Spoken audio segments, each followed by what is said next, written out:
On Taiwan Talk this week,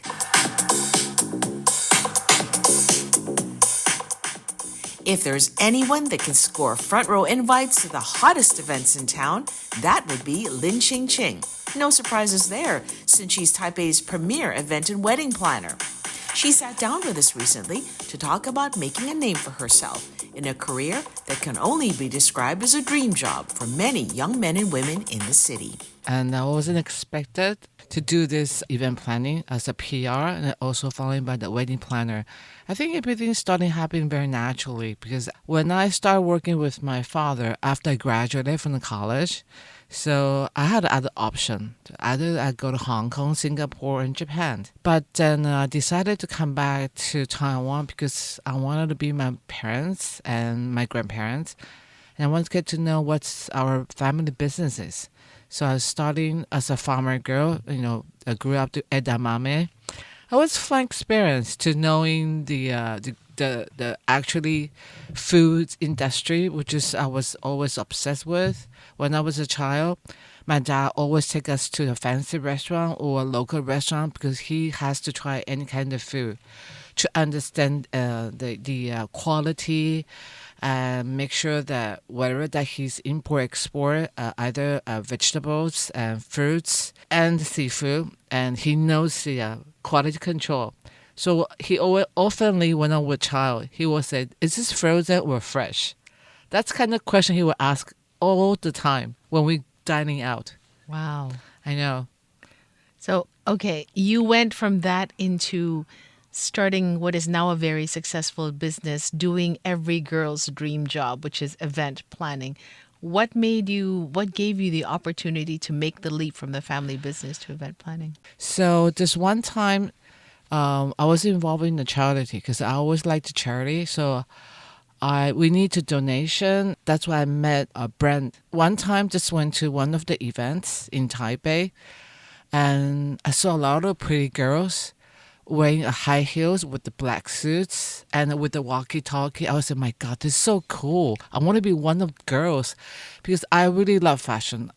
And I was hoping that I can be a buyer, be in the fashion industry. That was kind of dream things. So I was like, wow, this is something I want to do. So that was the timing when my son, he's going to study abroad. And my husband was in China doing his business, which is we kind of parts away. So I was going to be by myself. So my husband asked me, "What are you going to do?" I said, "I don't know." So I wanted to go to Taipei and then do something else to start my new career. That was when I was 38.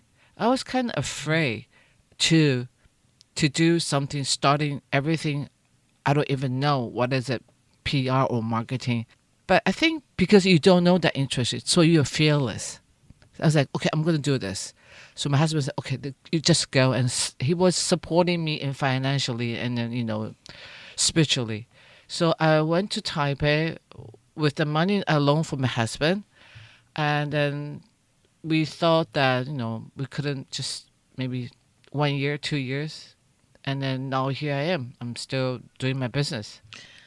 Can you describe planning an event, whether it's a wedding or are there similarities between planning a designer event and planning a high society wedding? Are there any similarities or? Oh, there's no similarities. It's totally different. Yeah, in the beginning, I was, starting from, starting to serve for the luxury event planning and PR things. It was kind of tough. Tough as mean because they have very high standard, the expectation that you're gonna bring. The planning has to be go there where they already have the global set of the marketing plan for a year. So you have to go through the planning as it is. They do have a guideline for the event planning, but they understand because each region have a different culture and then different things. So they know they need to do a little bit adjustment. So that's here we come to the picture and to make the things differently. So I learned a lot from the luxury brand. They are very strict and very difficult to work with from the beginning, but I kind of understand why the luxury brand have a very high standard of everything they do. But why would you think that the standards are so high with the luxury brands? because they're a luxury brand. Whenever the things go wrong, everything's like dominoes clap. So they want to make sure that each step it's go their way. So when you do the planning for the luxury brand, everything have to go at their standard, and it goes meeting one on one and make sure everything goes. So one event we're gonna plan at least 6 months ahead of time, and countless meetings, countless rewrites proposal. It's really headache and it really tense. The whole team we work night and day to make sure everything doesn't go wrong. Rehearsal over and over, make sure nothing will happen.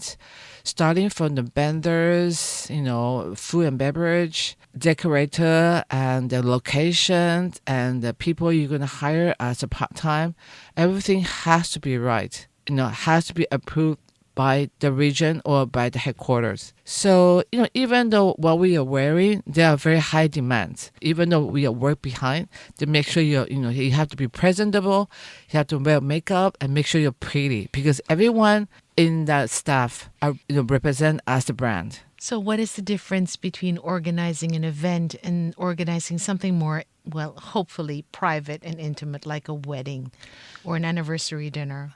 Yeah, wedding and the industry is totally different from the PR. They're more intimate and emotional. It's more personal things.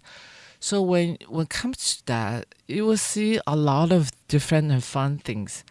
Because one side, maybe the grooms will say, okay, the family will say, this is what we're going to do.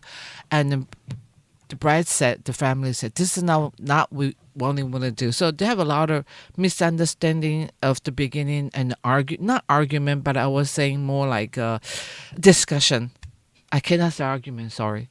It's More like okay. discussion and then trying to understand. So this is the fun things of when you plan a wedding. You'll see the two family are bonding together, want to do something in the one wedding. But during the discussion, they will learn each other, because marriage is not about the two, woman and man getting married. It's a family things.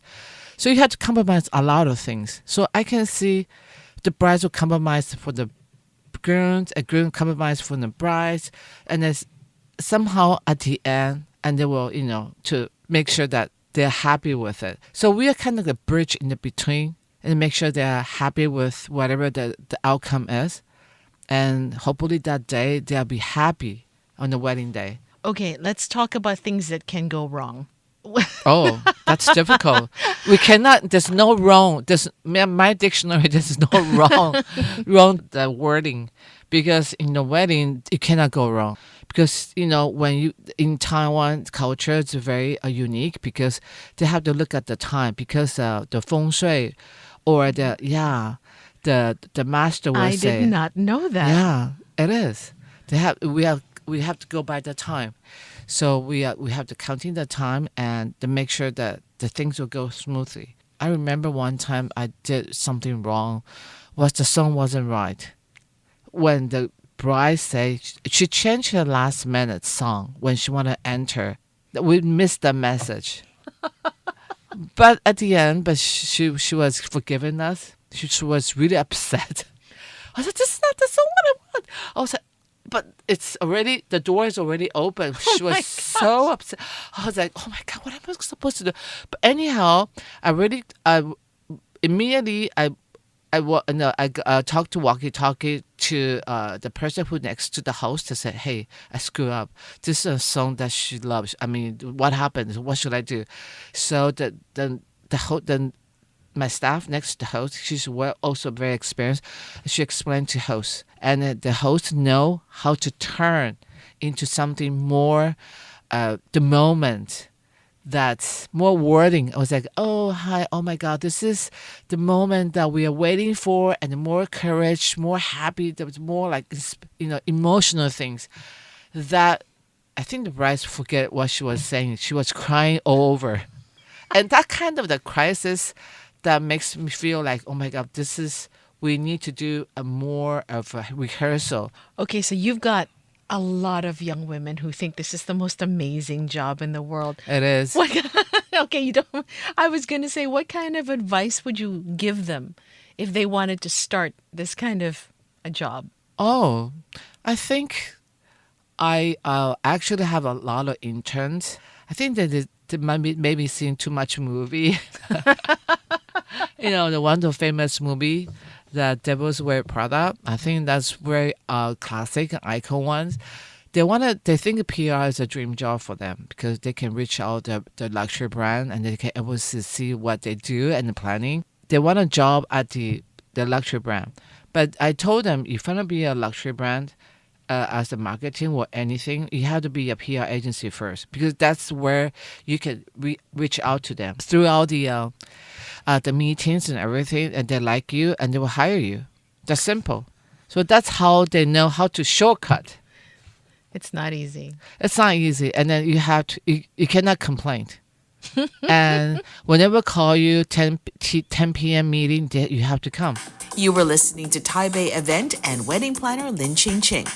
And that does it for this week's edition of Taiwan Talk. I'm Hope Go. Thank you for tuning in.